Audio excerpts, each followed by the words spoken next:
PornHub pulled out of Utah. A new Utah law went into effect last week, which makes companies liable if they allow minors to access porn online.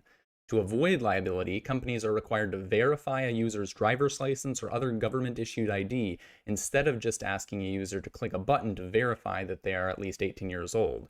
Now, I don't know about you, but I certainly clicked on a lot of buttons to verify that I was at least 18 when I certainly wasn't. Now, it's clear that these companies will keep our data very safe, and it's unfathomable that connecting our sensitive browsing and viewing histories with our IDs could result in any issues. It's also best not to worry about the fact that there are 1.3 million adult content sites, and many of those are small or offshore and will just ignore the law entirely. Oh, and most of those sites are much more likely to have malware traps and sex trafficking bait, so one of the biggest consequences of the new bill will be to simply push porn seekers off of big, relatively safe platforms like PornHub onto smaller, less safe websites. It's as if the authors of this VPN stimulus bill don't realize that Utah is the porn capital of the US precisely because people will find a way to satisfy themselves whether or not they live in a sexually repressive environment.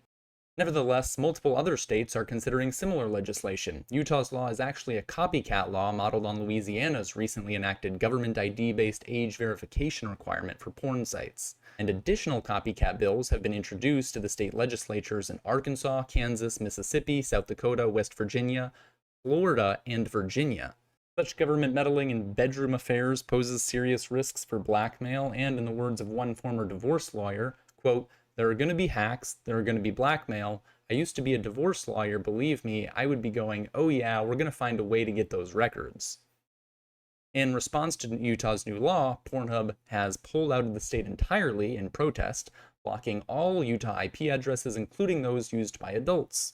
And for the time being, it seems like the unlikely winner of this drama will be OnlyFans, whose revenue model already relies on age-authenticated users. Now, stepping back, the current zeitgeist may support book bans, drag show bans, and porn restrictions in some states, but I don't think prohibition will last for more than a decade or two.